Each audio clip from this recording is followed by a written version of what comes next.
Welcome to class. My name is Ken Hicks, and this is a course on political ideas. It's the formal courses, or the formal name of the course is the Introduction to Political Ideas. And this is the sort of class where you're going to learn what's the difference between a liberal and a conservative, or a liberal and a socialist, or what's the difference between a fascist and an authoritarian or a conservative. This is an important course in the current environment because we live in a time of ideological flux. A lot of kind of hard and fast positions that political parties have long held or are now kind of shifting. And especially in the United States, our political party system historically was not ideological.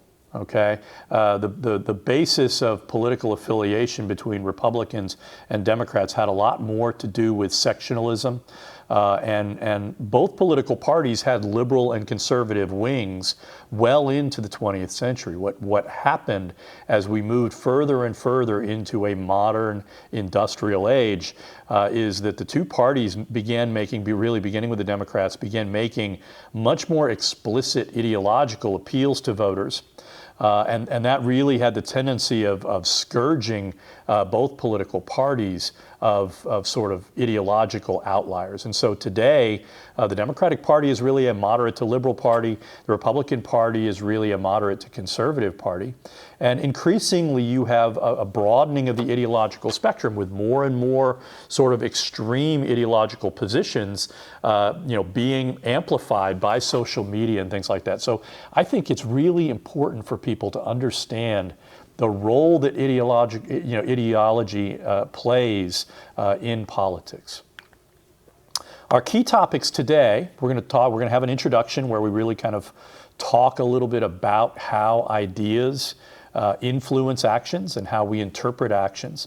We're going to work on a working definition of the word ideology and how ideology should be understood. We're going to talk about human nature and freedom, which are important components of most ideological perspectives. And then we're going to talk about the role of ideology in revolution and how we understand revolution. So at the top of this slide is a very important quote from the 19th century British philosopher John Stuart Mill. It is what men think that determines how they act. We should forgive the masculine use of language there. It was a day when men dominated the world. But it's important to keep in mind, it's kind of similar to an aphorism that Ludwig Wittgenstein once said, "Whereof we cannot speak, thereof we must be silent," which is to say, we have to have language to describe the things that we are seeing. And that influences how we perceive those actions. So consider the political significance of four specific events. In 9/11, you had the attacks on the World Trade Center and the Pentagon by Al-Qaeda radicals. They flew planes into both the Pentagon and the two towers of the World Trade Center, killing thousands of Americans. They did so for kind of a very toxic mix of religious and ideological reasons. They believed that the West was responsible for the subjugation of the Islamic world, and they believed that violence against the West was justified because of their ideological convictions. In 2013, you had the bombings of the Boston Marathon. Again, you had two radicalized Muslims who planted bombs along the route, and again killed and maimed dozens of people, and they did so for reasons very similar to what motivated the 9/11 hijackers. They were motivated by a radicalized, politicized vision of Islam. Finally, or third, you have the shootings at the Emmanuel Church in Charleston, South Carolina. A white supremacist convinced that black people were innately inferior to whites, entered a black-dominated church and shot up a prayer group. for no reason other than they were imbued with this conviction of white supremacy and an ideology that is really close to fascism. And then finally, you have the January 6th Capitol insurrection on January of 2021. What motivated those people? Well, they were told by Donald Trump that he had been robbed, that by extension they had been robbed, that the people who had won the election had done so illegitimately, and that they had to stop the steal. Ideology played an essential role in all of those events. So what exactly is an ideology? For the purposes of this course, ideologies are sets of ideas that shape people's thinking and actions. That's sort of the nutshell version of a definition, and we'll flesh that out in greater detail in a few minutes. So ideas have incredible power, okay?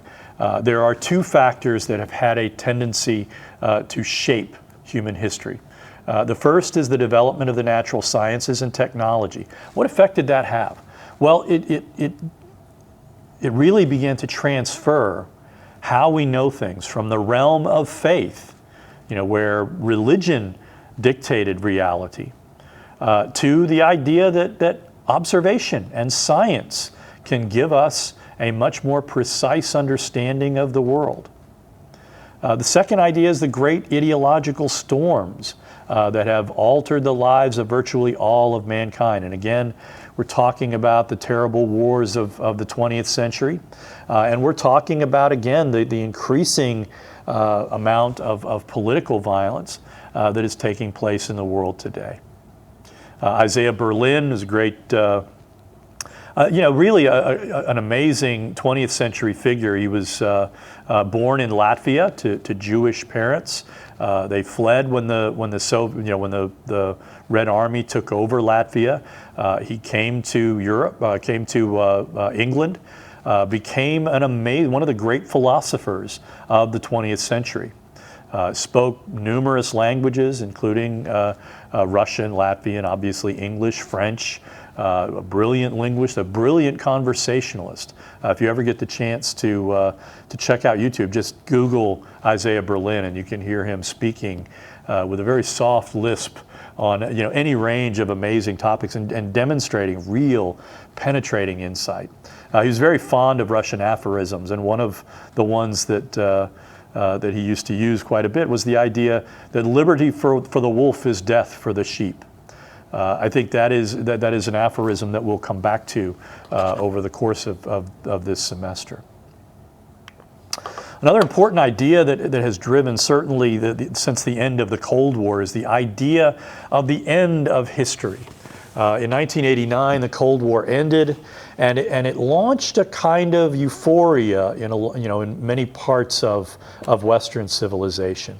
And one of those ideas was driven by a guy named Francis Fukuyama, who wrote about the idea that the end of the Cold War meant the end of history. And by that he meant history in the Hegelian sense. William Georg Hegel was a German philosopher, early 19th century.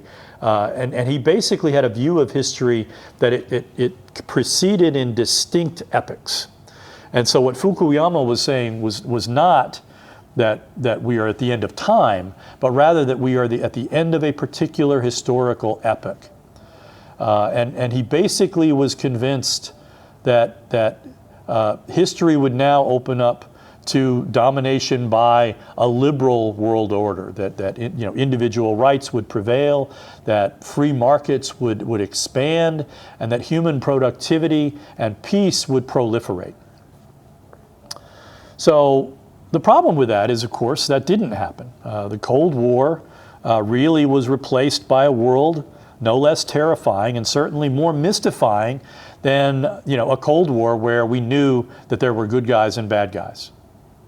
Okay, So how are we as students, and more important as citizens, to make sense of this new world with its bewildering clash of views and values? So this course is trying to answer that question in a novel way by listening to what people that you don't agree with are saying. Listen to what your opponents are saying. When you understand your opponent, you're better able to identify pathways of avoiding conflict. Another important idea is for understanding ideology is the idea of historicism. Okay, how many of you understand that word and what historicism means? Phonetically, it obviously refers to the role that history plays in human understanding. But to be more precise, it refers to theories suggesting that social and cultural phenomena are determined by history. So for a historian, the historical unfolding of events is the most basic aspect of human existence.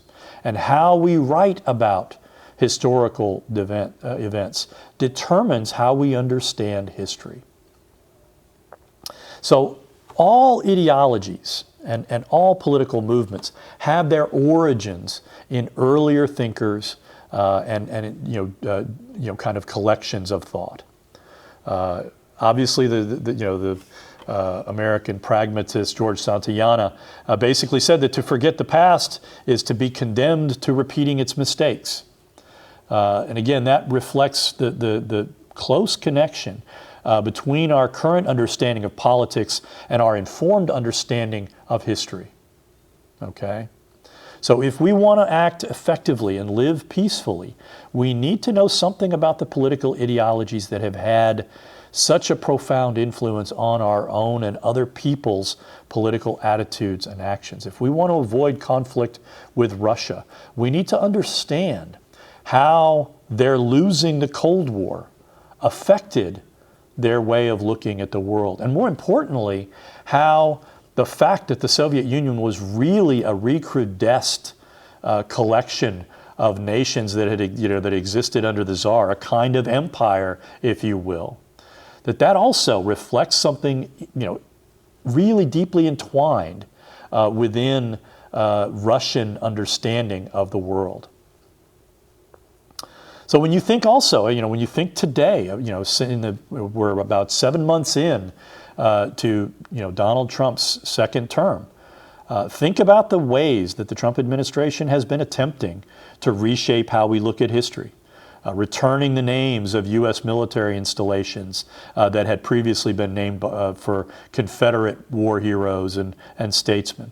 Attempts to suppress how certain subjects are taught in college as reflecting, whatever wokeism or anti-DEI, sentiments.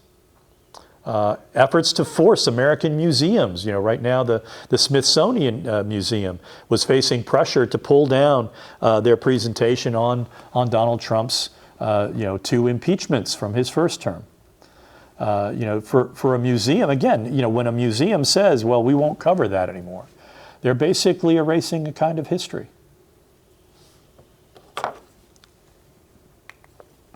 It's also important to keep in mind that ideologies are dynamic. People think and act in terms of ideological commitments. And those commitments are not frozen in thought, right? Ideology is more like an improvisation than reading notes on a page. Human beings are continually adjusting their thoughts and beliefs to make sense of the world around them. And oftentimes, ideologies are adaptive, okay? So the ideologies we're going to learn about over the course of this semester present a moving target. And as a result, students need to recognize ideologies are rooted in, change with, and themselves help to change historical circumstances. Think about, for example, in 1964, the Republican Party was predominantly a party of moderation and fiscal conservatism. They were, pro free market, pro private enterprise. They believed in low taxes, a small military. Over the course of the 1960s, they began to change because by the 1960s, they had been losing many, if not most, of the political arguments in the United States to Democrats. What began to change? Well, they began to sharpen the edges of their ideological belief systems to present a much sharper contrast with Democrats. You began to see Republicans like Ronald Reagan deride Democrats as tax and spend liberals. The word liberal began to be used in a pejorative sense. Okay? Which was a bit of a change. Probably the most profound change that Ronald Reagan wrought on the Republican Party was bringing evangelical Christians into the Republican coalition. In effect, what you had was pulling the conservatives who had been part of the Democratic Party into the Republican Party. Okay? That created a kind of conservative power bond between, free market, classical liberals, which I'll explain the difference between a classical and welfare liberal in later presentations, and again, religious conservatives who view politics through the prism of their religious commitments. Okay? So let's move on to our second topic, a working definition of ideology. The etymology of ideology of the word ideology is very important. It has its origins in the French Revolution. Initially, it simply meant the scientific study of ideas, and I'll have a presentation directly kind of on that, that kind of evolution of the term. And it evolved into the study of, again, the nexus between ideas and political action. Okay? The text I use is actually a text I used even as a graduate student back in the 1990s. It's obviously gone through many editions since then. It's by Terence Ball and Richard Dagger, who were over, I believe, at Arizona State University. So for them, an ideology is a fairly coherent and comprehensive set of ideas that explain and evaluate social conditions and helps people understand their place in society and provides a program for social and political action. Now think about that. That is a definition with multiple distinctive components to it, right? In fact, there are 4 different ways that we understand ideology. So the first, function of ideology is to explain. Ideologies explain why social, political, and economic conditions are as they are, particularly in times of crisis. So for example, on this slide is a picture of Karl Marx, one of the most influential socialist thinkers of the 19th century. By way of definition as explanation, a socialist would look at economic depressions as occurring because of the innately inequitable nature of the capitalist system, right? So for a socialist, especially a socialist of Marxism, a revolutionary socialist, if you will, they would basically make the argument that a depression is fundamentally evidence of the innate injustices of capitalism and of the need to basically have a revolution towards a more socialist and ultimately a communist system of economic distribution. Now, for a liberal, they would define a depression fundamentally in different ways. They would basically say, in economic terms, a depression is simply the result of the economy contracting because people have invested money poorly, right? This is a result of individual decisions that have collective consequences. Even within the liberal framework, though, how they explain it would also go a long way towards determining what they would want to do about it. The second important function is this idea of evaluation. Ideology inevitably has a judgment attached to it. It supplies standards for evaluating social conditions. Are all wars, for example, equally bad, or are some wars morally justifiable?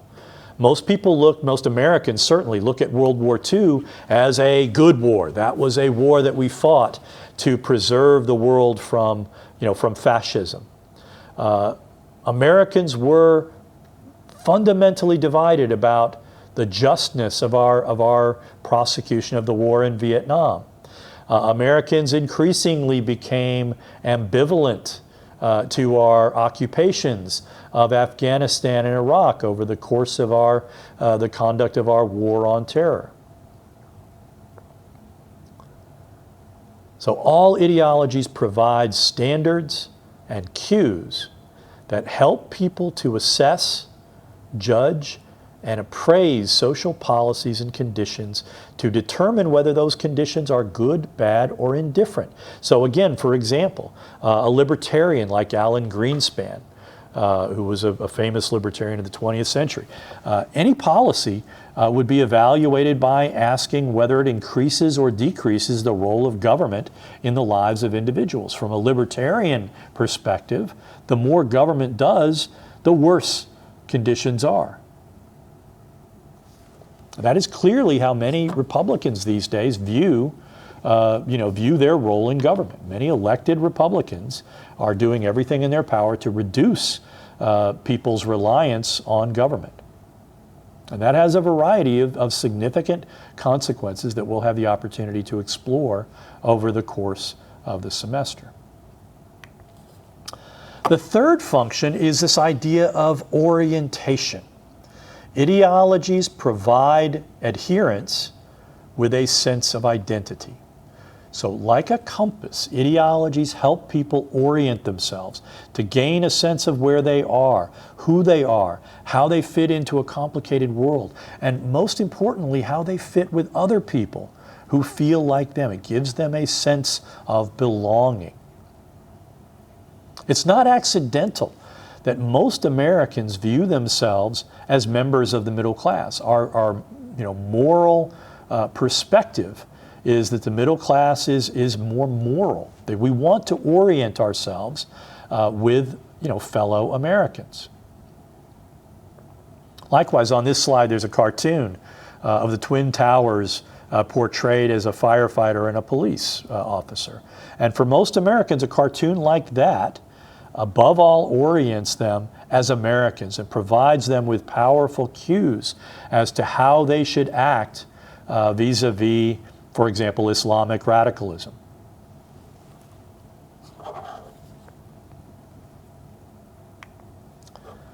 The last function, ideologies provide a political program.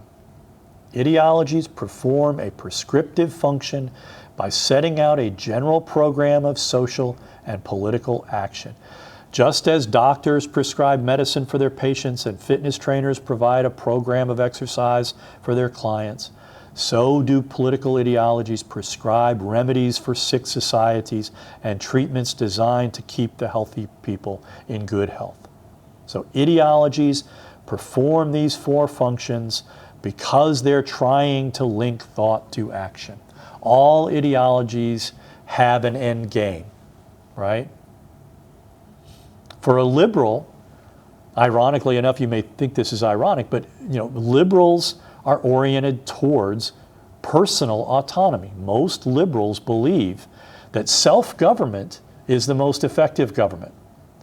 They fundamentally disagree on how to achieve that end. Right? A welfare liberal would say that economic circumstances sometimes create environments that make it impossible for people to be self-governing, and therefore they typically prescribe programs to give people resources, access to education, access to health care, access to housing, so that they can then put themselves in a position to plan their own, to live according to their own life plan. Socialists are much more aggressive in saying that if conditions are unequal, we want to see policies that raise equality. that not only improve the lot of the poor, but that also to some extent lower the lot of the very wealthy. Again, for a socialist, extreme wealth is as bad for society as extreme poverty. And if you think about the depredations of someone like Jeffrey Epstein, you can see, where a socialist would say, see what I'm saying? That man had more money than was good for him. He was able to conceive of a horrible plan to, create a conveyor belt of predation of young children, of young girls, that I can, work out my sexual sadistic fantasies upon him. That was a man with too much money.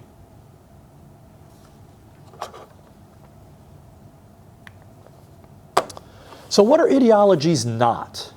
First and foremost, ideologies are not scientific theories, okay? There is always this difficulty in drawing out the distinction between an ideology and a scientific theory. Ideologues oftentimes claim that their views are based on science. Likewise, social scientists oftentimes fail to see how their ideological biases shape their theories. But there is nevertheless a crucial distinction. Scientific theories are empirical. They are grounded in descriptions of nature, based on empirical data that are based on sight, smell, hearing, etc. Political theories carry normative implications. They are judgments about how people should live. Okay? Political theories are also not terrorism, right? Terrorism is a political tactic that radicals of various ideological persuasions employ to advance their political aims. Radical Islamists use what we would describe as dissident terrorism to, raise awareness of their grievances against the world. Powerful governments, like I'm trying to think, Stalin's, Soviet Union, use establishment terrorism to basically reinforce their totalitarian grasp over society. But terrorism doesn't act as an ideology. It doesn't offer explanations. It doesn't evaluate. It is simply, basically, violence, oftentimes, seemingly senseless. Terrorism, moreover, rarely provides any significant orientation cues. Few people aspire to be described as terrorists.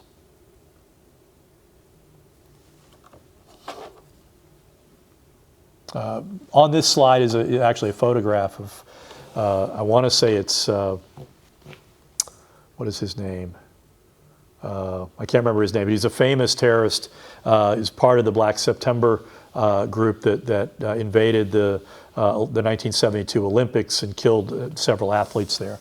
I forgot his name. Ideology and democracy. Democracy generally does not fit within a functional criterion. Okay? Democracy is a regime type. Nevertheless, ideological perspectives, spanning the ideological spectrum, claim to have a democratic character. Many people describe themselves, for example, Bernie Sanders and Alexandria Ocasio-Cortez describe themselves as democratic socialists. They don't, kind of orient themselves with somebody like Karl Marx, who was a revolutionary socialist. They basically believe that socialists should compete in elections, that they should make their case to the American public, and that presumably they could persuade the public, of the justice and the preference for their particular perspective. Likewise, many people describe themselves as liberal Democrats or conservatives, who nevertheless believe in democracy. This suggests something important about democracy itself. and we'll talk about another kind of concept related to it, but it suggests that democracy is more of an ideal than it is a distinctive ideology in its own right.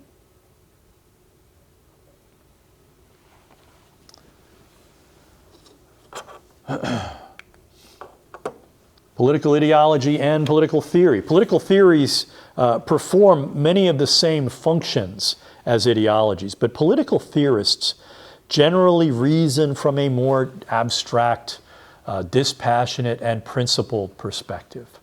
Ideologies generally draw on the great works of political theory. So again, pictured on this slide is Aristotle, who was one of the great Greek philosophers. And according to the authors, the difference between a political theorist such as Aristotle and an ideologist is a difference of degree. And the question is, how is that so? And the answer is that ideologues do many of the same things that political theorists do, but their aims are much more direct and much more, again, immediate. And they're oftentimes doing the things that political theorists are doing in very simple, less abstract terms because, again, their purpose is simply to motivate people to do something on their behalf.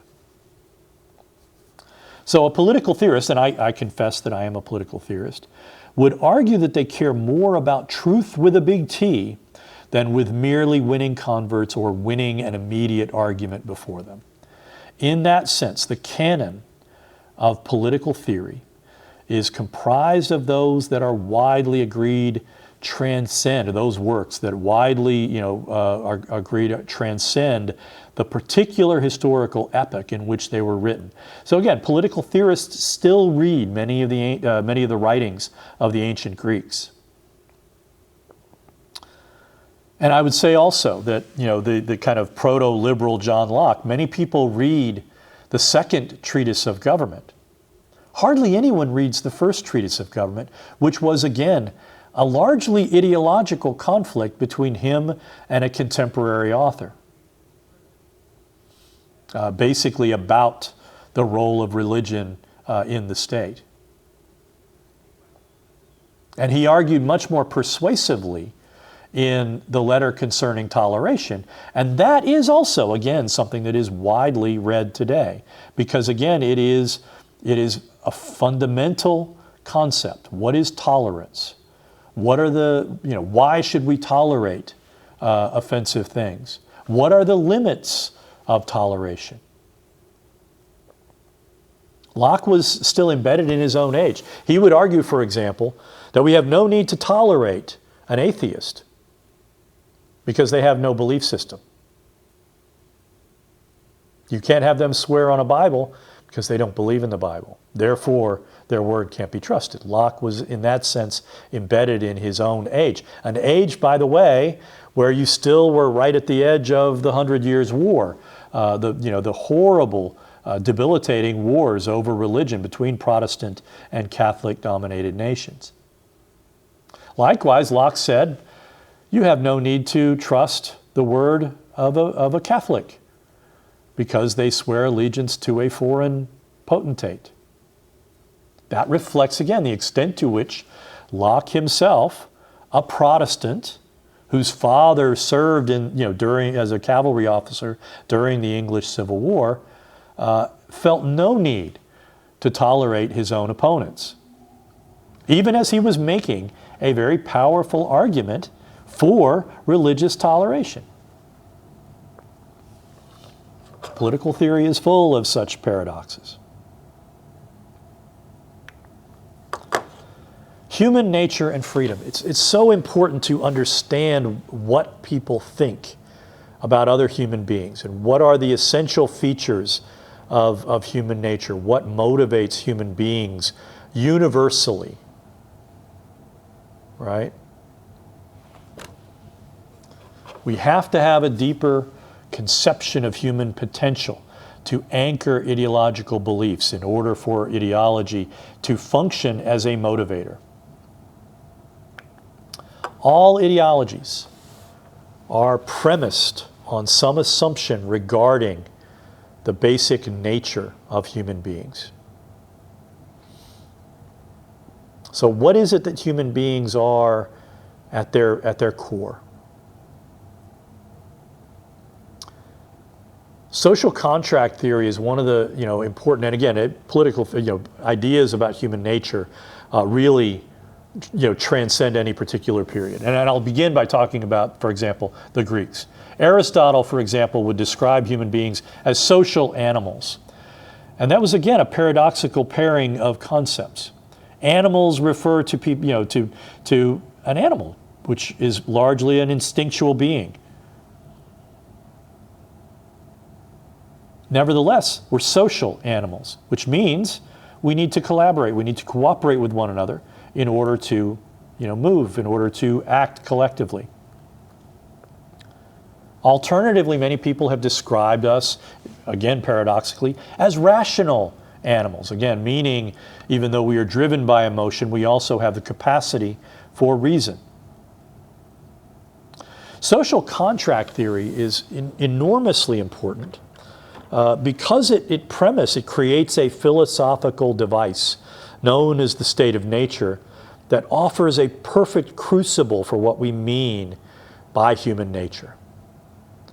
And Thomas Hobbes was the first to imagine a state of nature. And for him,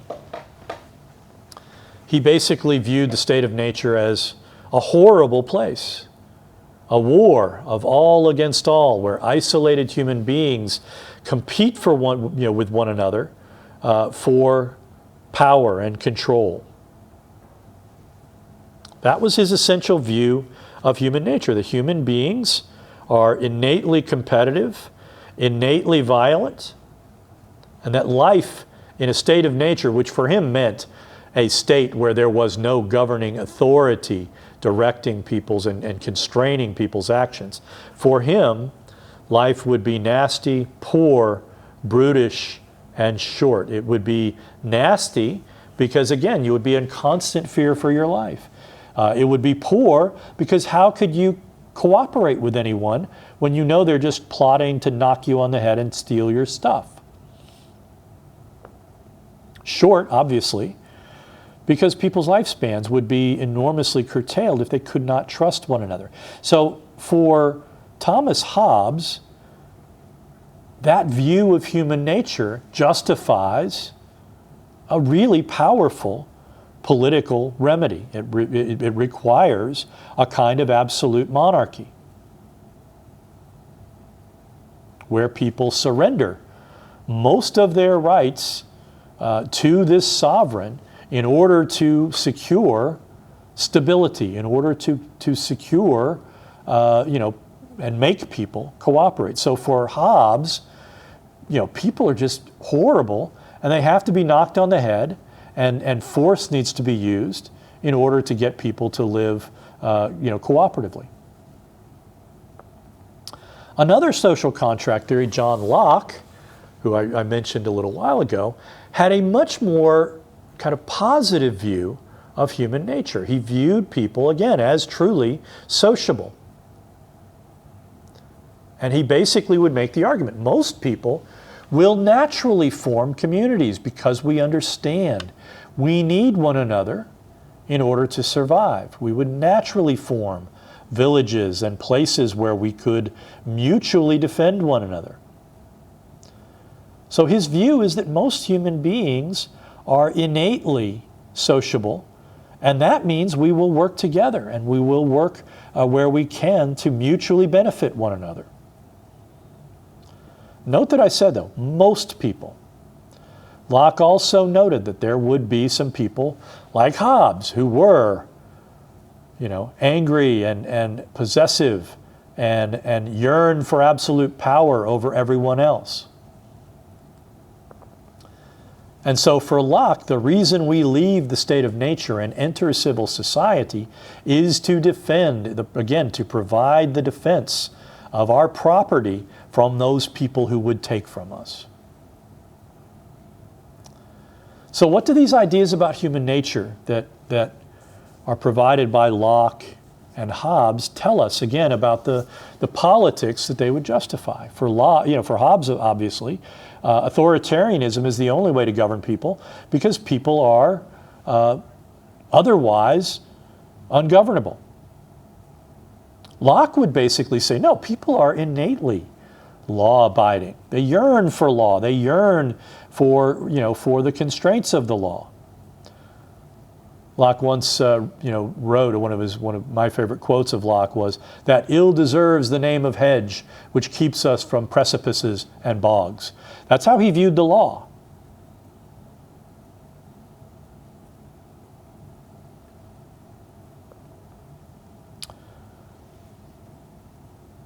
So again, how you view human nature is going to affect the kind of ideology that you're going to be attracted to.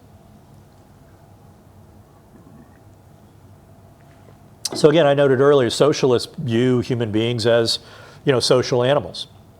They believed humanity's collaborative instincts were stronger than our instincts for competition. Many believed that over time the instinct to dominate would fade as an unnecessary source of conflict and oppression. Liberals, in contrast, generally accept competitiveness as an innate feature of human nature and believe that channeling our competitive impulses in productive directions was a good thing and could actually lead to human flourishing, to economic productivity. Libertarians tend to view human beings as self-interested and competitive and essentially in little need of governance. Libertarians take liberals' belief regarding individualism to their logical extreme, positing a world in which isolated individuals bargain and compete for advantage. Many libertarians would say, if people don't value their freedom, let themselves be sold into bondage. Many libertarians basically make the argument, if people want to sell their bodies for sex, and if there is a market for that, they should be allowed to do so.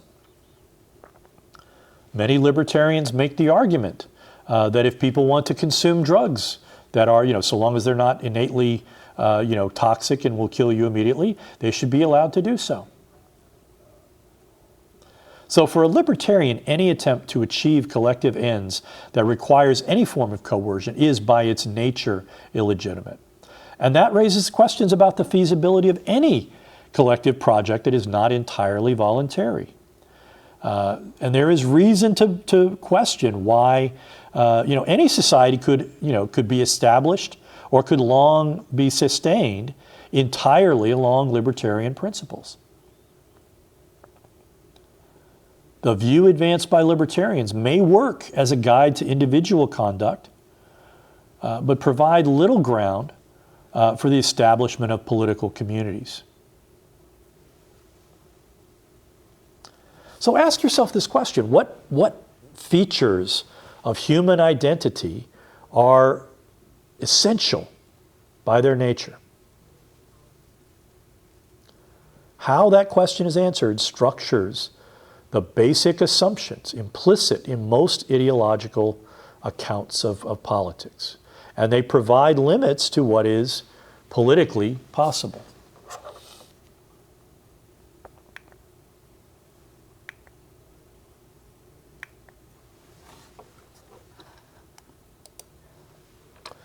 Freedom is also an important component of our understanding of ideology. Every ideology, alleges some fidelity to freedom or liberty, although in many instances you'll be hard pressed to understand it.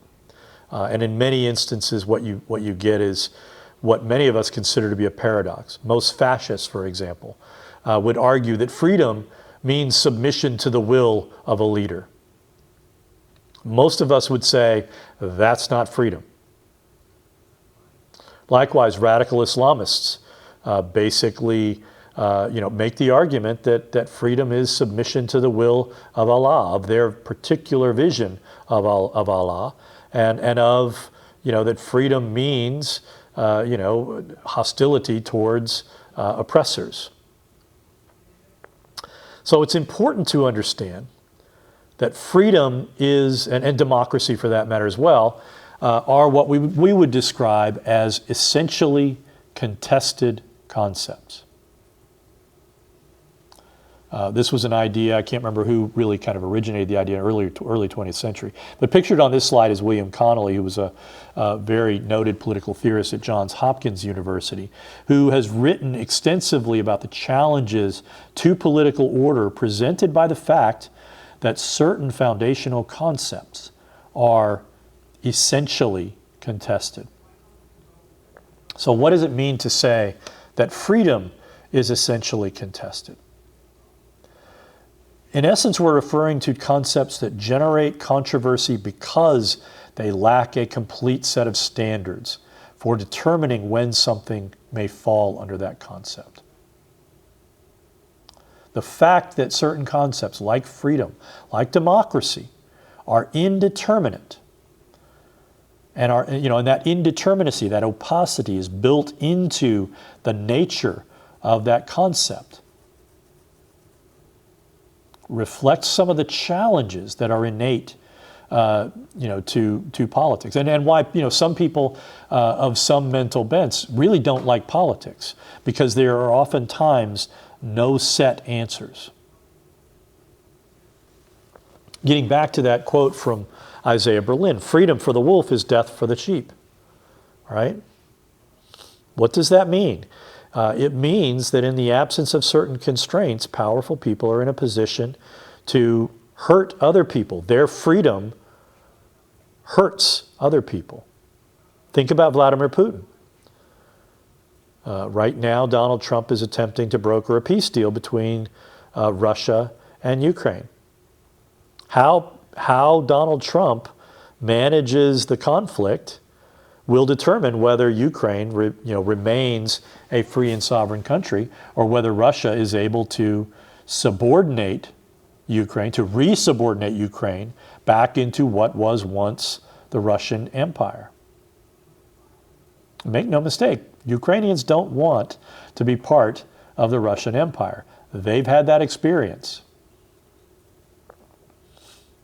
They went through a horrible set of experiences during the Soviet Union, known as the Holodomor, where food shortages that were brought about by Stalin's forced agricultural collectivization led to widespread starvation in Ukraine, Moldova, and Georgia, where in many instances people were forced to resort to cannibalism in order to survive. They know what life is like under Russia. And they have little interest in returning to that state of affairs. On this slide is a kind of a model, right?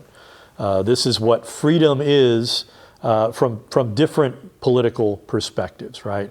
You have A, which is the agent, you have B, which is the obstacle, and then you have C, which is the goal, right?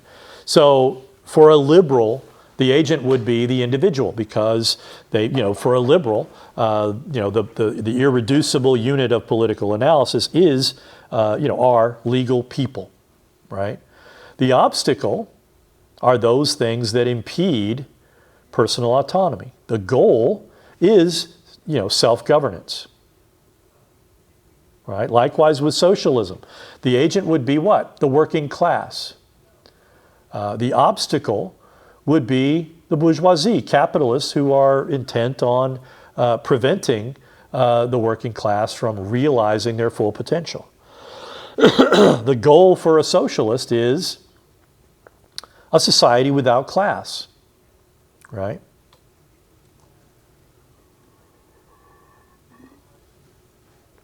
As we work through this semester, you'll see that each of these different ideologies that we look at kind of fit within this model of freedom. They all make some kind of appeal in saying that what they want to do will lead to an extension of freedom, will be important for the people who somehow improve the lives of the people who follow their ideological precepts. So what is freedom? To say that someone is free is to say that he or she is free from something and therefore free to do something. So in other words, as again Isaiah Berlin pointed out, there are both negative and positive political implications to freedom.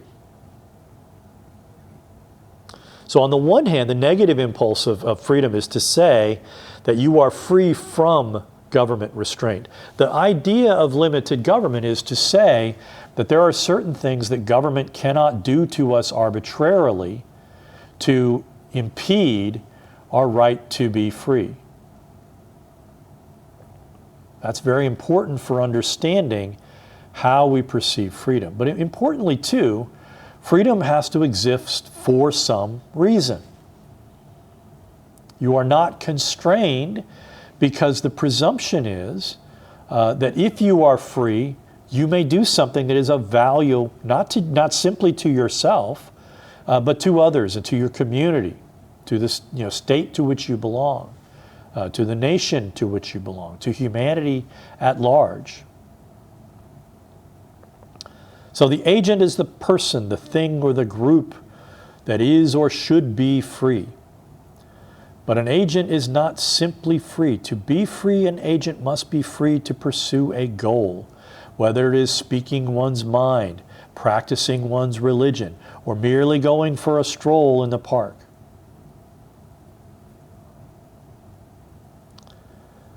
There are different conceptions of freedom because people place different values on both the agent and the goal and experience different obstacles over time. Again, when you think about it from, for example, a feminist perspective, feminists basically are, the agent are women, by and large.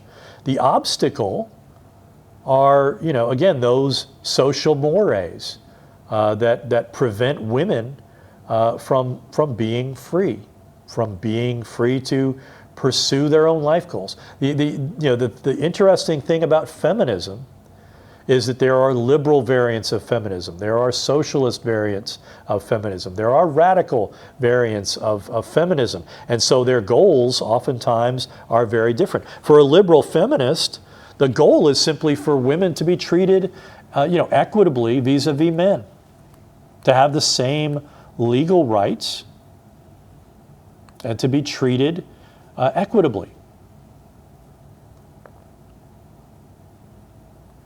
Consider a line from the chorus of Chris Christopherson's song, The Ballad of Bobby McGee, which was sung by Janis Joplin. Freedom's just another word for nothing left to lose. How does that frame freedom? What is the paradox of freedom? If you are poor and you have no prospects, but you also have no restraints, what value is freedom?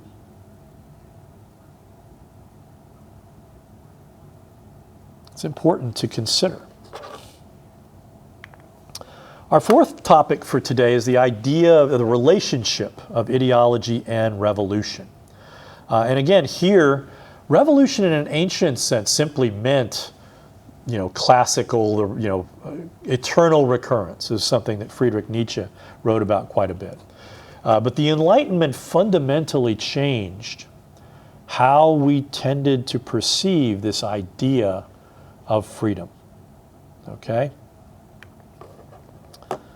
So again, in the classical sense of the word, basically the revolution was simply, it was kind of akin to seasons or even to the cycle of a day. From an ancient perspective, the ancients did not view time in a progressive sense the way we do. They simply viewed time in kind of an annual sense. They viewed human history as a series of summers, springs, falls, and winters. And for them, revolution simply referred to, a reset, if you will. So it's kind of a spatial metaphor, returning to an earlier condition, much like the seasons were perceived, again, as a form of eternal recurrence.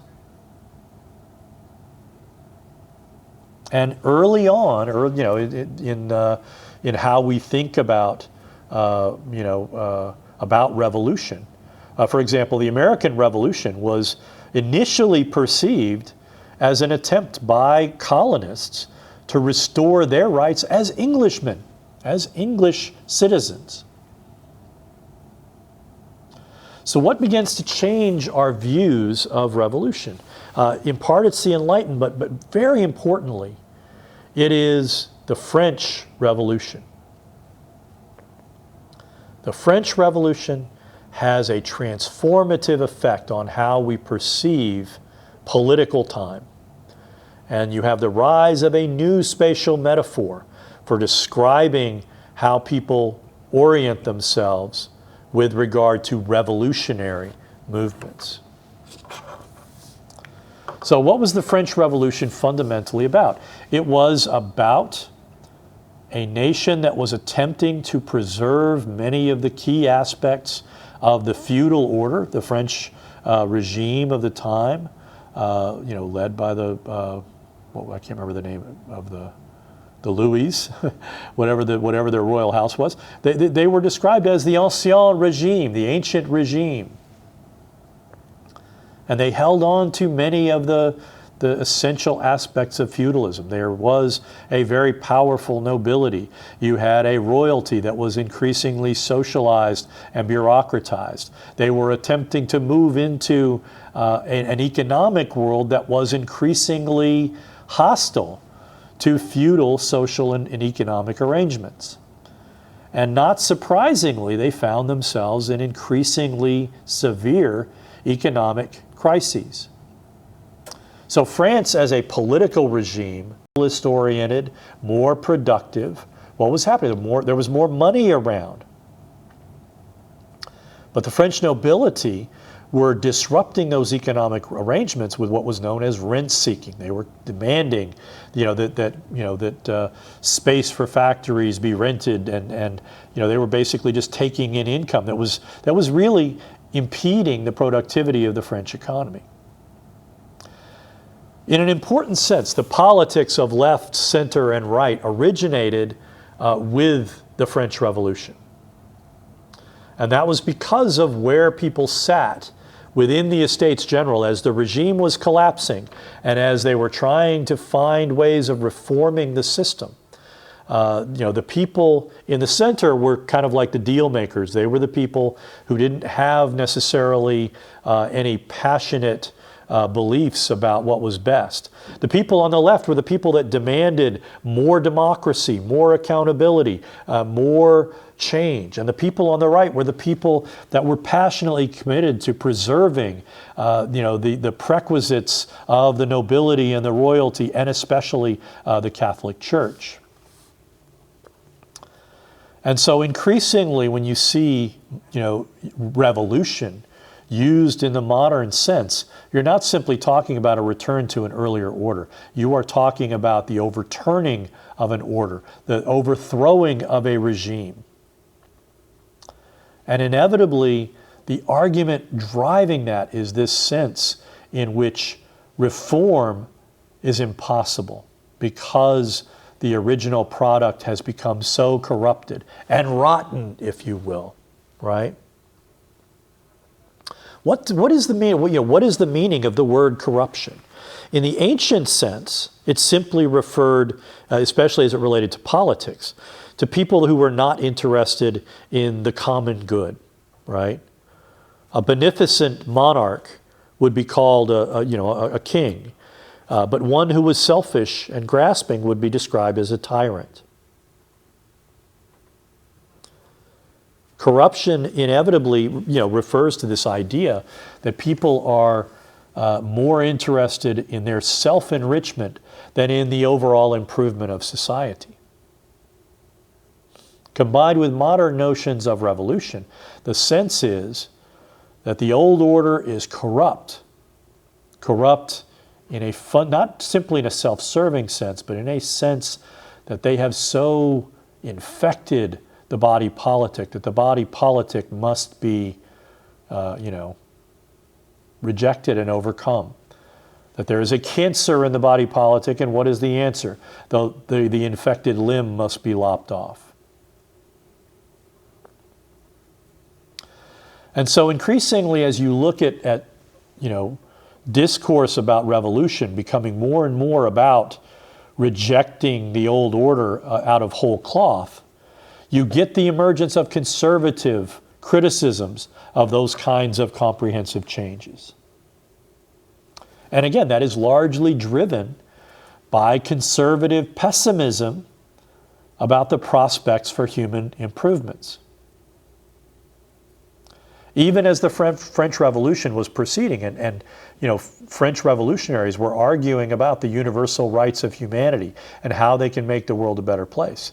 Critics like Edmund Burke were looking at the French Revolution and saying that what they were doing was, destroying things, creating an environment where, there will be no prospects for rebuilding the broken house, because they will have destroyed much that is good along with what was bad. The old phrase, throwing out the baby with the bathwater, is very important here.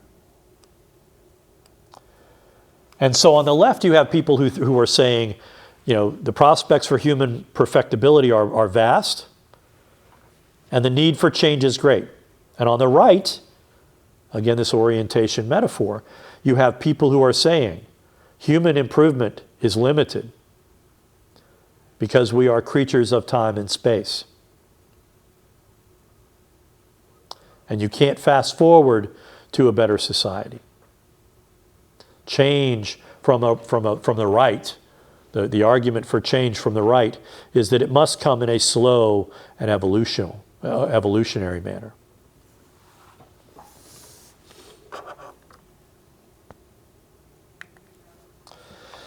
So the scientific revolution plays a really important role in how, again, we look at human beings, at human nature, in the view of, again, the prospects for human progress. And so you have this sense, again, from many ideological perspectives, that you need to periodically reorder society in order for progress to take hold. What you will learn when you look even from a conservative perspective these days, you're seeing many of the things that Donald Trump is doing, they're acting upon conservative ideas, going after universities who they believe are simply indoctrination factories.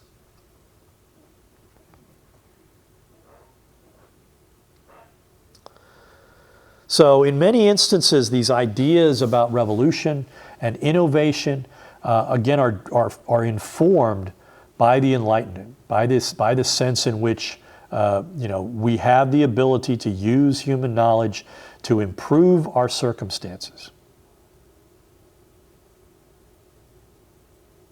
And with the Enlightenment comes, first liberalism, and liberalism will be the first ideology that we look at this semester. And liberalism fundamentally involves a criticism of the previous, political order of feudalism, the sense in which people are born into discrete, classes of people. If you were born a serf, you would remain a serf your entire life. If you were born into the nobility, no sin could cause your toppling from that, exalted status. So, think about the quotation, "The arc of the moral universe is long but bends towards justice." That is a distinctly Enlightenment perspective. That is not a perspective you would see from most ancient thinkers. This is a quote that's often attributed to Martin Luther King, but more likely originated with the American transcendentalist philosopher and theologian Theodore Parker, who, again, he was, basically making an argument that, human beings will naturally tend towards a better world, that we will inevitably get things better over time.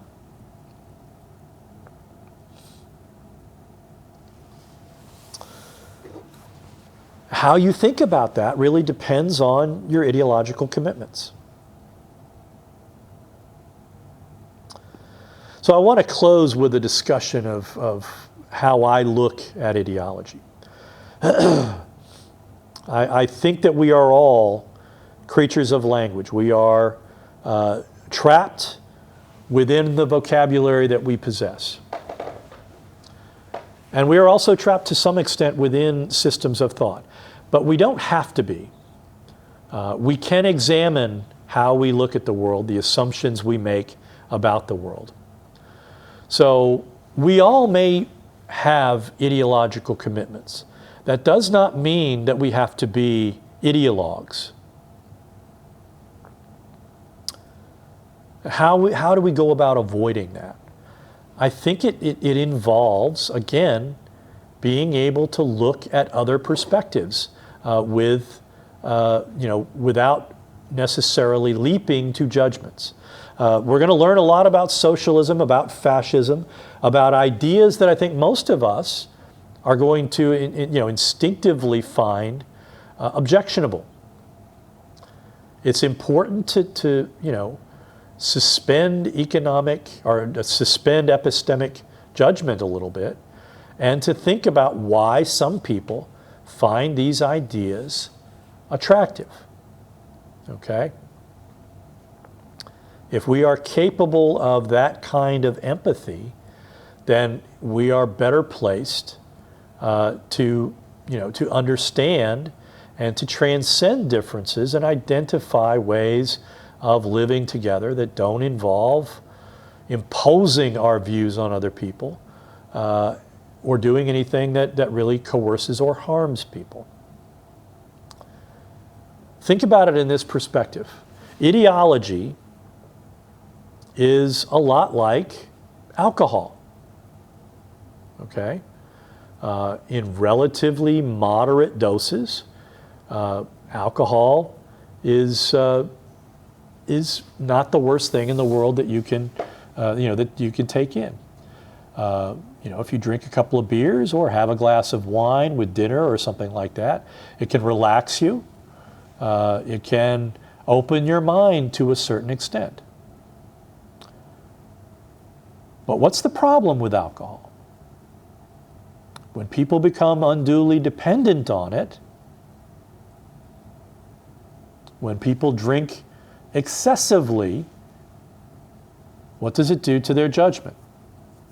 Ideology has the same kinds of effects. It can produce a kind of euphoria that certainty brings us. I know what's going on. I can explain the world. I have this awesome ideology that gives me a pat answer for every problem.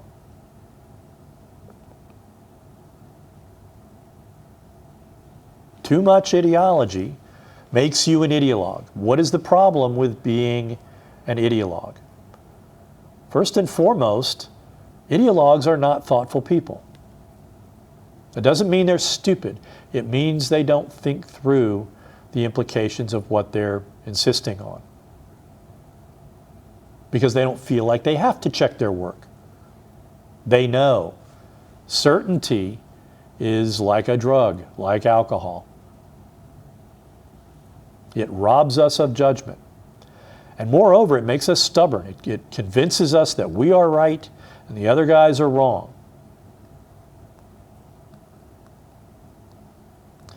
So it's very important when we look at important issues that we not simply put on our ideological goggles and convince ourselves that we have all the answers. And that moreover, that everyone that has an answer other than us is somehow an idiot or a fool. We have to maintain an open mind. We have to be willing to accept information that may be uncomfortable from our particular ideological perspective. This is one of the reasons why the mixing of ideology and religion can really be toxic. And we'll discuss, radical Islam, but we may find ourselves discussing Christian nationalism as well. I think the problems are very similar. I think the way, religious nationalists think are actually very similar to the way radical Islamists think. They come at the world from a position of grievance. They come at the world convinced that they are the chosen, and that they come at the world convinced that anyone who disagrees with them is morally defective and subject to damnation. These are dangerous perspectives. We have to find ways of confronting and defeating those kinds of viewpoints, because they are sources of real, profound political disorder.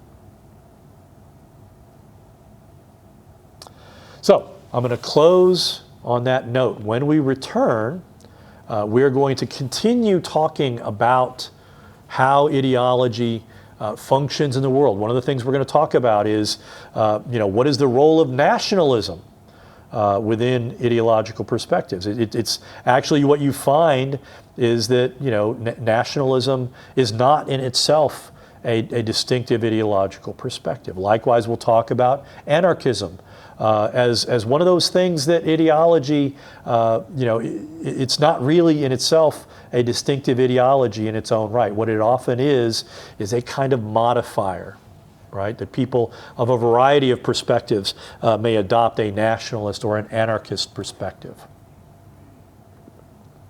So we have a lot of ground to cover. I hope you enjoy these presentations, and I will see you next time.